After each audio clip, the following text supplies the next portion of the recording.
Idioms. Idioms with food. Sure, why not? Number 1. Your cup of tea is something that you're good at or you're very interested in. For example,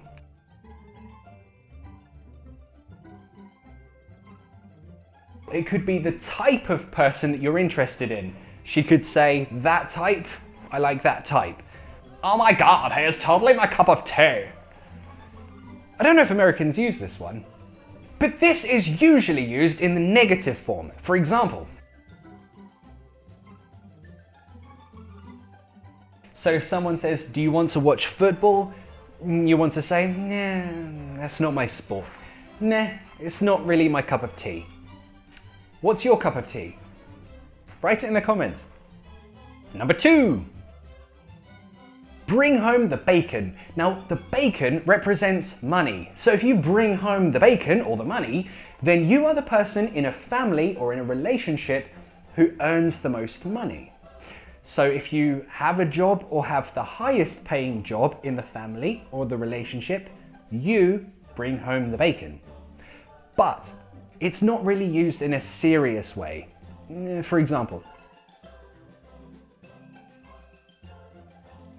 if the guy stays at home all day and the girlfriend or the wife goes to work and earns the most money, she brings home the bacon. How would you say this in a conversation? Well, again, you wouldn't use it in a serious way. You might just use it in a jokey, fun type way, like, see ya, honey, bring home the bacon. Oh! Maybe. 3. When you want to say, that's crazy, you'd say, that's bananas, or that's nuts. For example, oh my God, she's in love with her brother? That is nuts, that's bananas. Or it's just Game of Thrones. But Game of Thrones is bananas, it's amazing. Next. Number 4. The big cheese is your boss, your manager, the person in charge of everything at work. They are the big cheese, so the manager of a company, for example. Again, it's not really used so seriously, more in a jokey way. So, for example, oh, I've got a meeting with the big cheese at work. For example, something like that. 5. To be in a pickle. Now, pickles are delicious, but if you are in a pickle, it means you're in a difficult situation. Maybe you have a difficult decision to make, or just in general, it's a difficult situation. For example, he has a problem.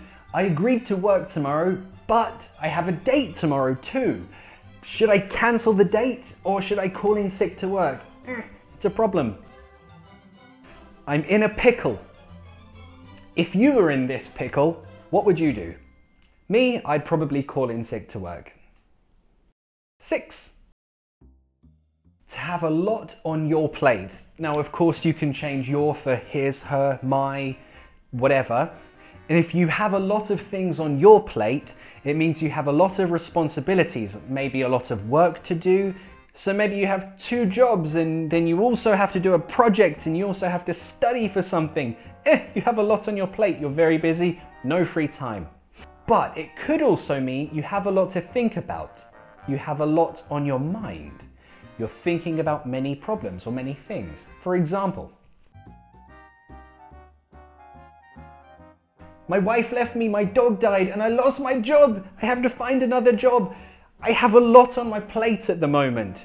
So if you want to say to someone, look, I'm too busy or I have too many things to think about, it's a difficult time for me, because of all of these things, I have a lot on my plate. 7. Maybe you have a similar expression in your language. The apple polisher is that person in the class, you know, the one who always does everything for the teacher. Always like, what can I do for you, teacher? They're the annoying person. And maybe literally taking their apple, polishing it. Here you go, teacher. Were you an apple polisher in school? Be honest. 8. To butter someone up.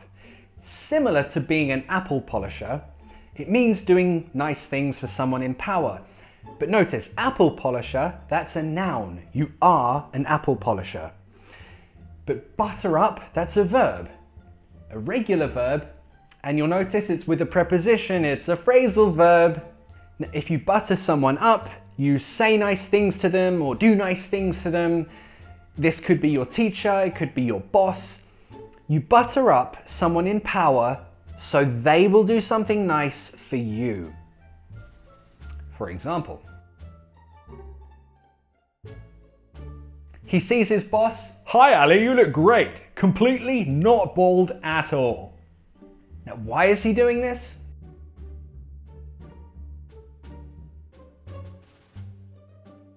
And someone asks, why are you complimenting the boss so much? He could say, well, I'm trying to butter him up because I want more money. I'm trying to do nice things for my boss, so he will do nice things for me.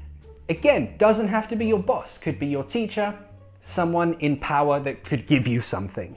And one thing to notice, that's a phrasal verb, and we can separate the verb and the preposition, butter him up. Next, number 9. When there's a situation and you don't trust it, it could be a person, it could be a thing, and it doesn't seem genuine, it doesn't seem real, you don't trust it, you would say it seems or smells fishy. For example, let's imagine this guy is having an interview. He gives his diploma from university, but maybe his diploma doesn't look completely real.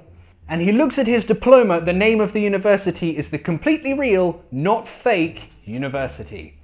Does he trust it? No. So he might be thinking, this guy seems fishy. But he could also say, the diploma seems a bit fishy. I don't trust it. It doesn't seem real, doesn't seem genuine. Next one.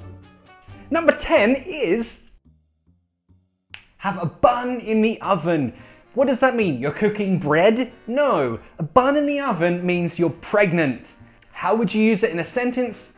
Like this.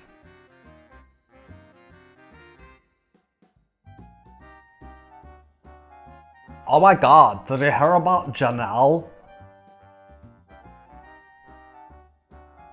Yeah, she's got a bun in the oven. She's pregnant. Next. Cheesy. This describes something of low quality, but usually it's meant to describe something that someone says. Now, you know, particularly girls, you know when a guy comes to you and they say something stupid and cheesy, like, hey, did that hurt? And you're like, what? When you fell from heaven, because you're an angel. So cheesy. Guys, never say something like this. It's cheesy. Next. To spill the beans. The beans represent a secret or secret information, and if you spill the beans, you'll give the secret information to someone. You'll tell the secret. How do we use it in a sentence? Let's have a look.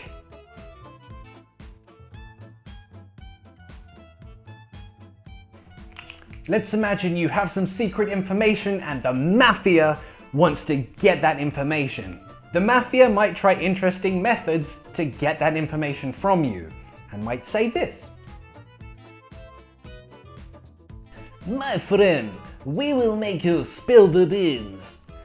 I don't know if any mafia person has ever used that phrase, but that's the example. He's saying, we will make you give us your secrets. Next. To bite off more than you can chew. To bite is to go like that. To chew is like with gum. So think of the literal way. If you have some food and the food's too big in your mouth that you can't chew it, you have bitten off more than you can chew. But the idiom, of course, isn't talking about food really, it's talking about responsibility or work that you have to do. Let's imagine that maybe you're an apple polisher or you're trying to butter up your boss, and your boss says, oh, can you do this extra work? And you say, sure. And then later your boss says, oh, can you do this other bit of work? And you're like, sure. And then later your boss is like, oh, also, can you do this project before the end of today? And you're like, no problem. Wait, I have no time to finish all of this. This is too much for me. I have bitten off more than I can chew. Another example. I can't draw houses, but imagine it's a really, really big house, and he is going to paint the house alone. He thinks, this house is really big and I'm just one person. So I think I've bitten off more than I can chew. It's too much for me. Next one. A hard or bitter pill to swallow. A pill is the little medicine things, like when you have a headache, and swallow is the, that thing. So in this case, the pill is the situation, and swallowing that pill is like accepting the situation. So what does this mean? It means this situation is difficult, but I have to accept it. Let's use this in a sentence.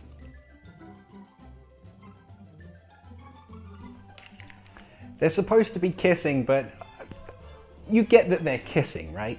For example, he is the ex-boyfriend of her, she is with her new boyfriend, and he is seeing this for the first time. Have you had that situation? It is a hard pill to swallow, a difficult situation to accept. And the final one, number 15, to walk on eggshells. Now, eggshells are very delicate things. Why would you walk on eggshells? Well, maybe in a situation with a person, you have to be very careful, very delicate in how you speak to them or interact with them. Because maybe if you say the wrong thing or do one little thing wrong, they will go crazy. So, for this reason, you have to walk on eggshells. For example, the boss is always very angry, in a bad mood, and everyone has to be very careful with the boss because they don't want him to go crazy at them. So when you give in a project like, here's my project, please don't kill me. And he would say, I feel like I have to walk on eggshells around him. He has to be very careful, very delicate in the way he interacts with him. So thank you for watching our 15 food idioms. If you like that lesson, click here to subscribe or click here to watch another video. You can also help support us making these lessons by clicking here. Help us create new, exciting, amazing lessons. See you in the next class. Bye.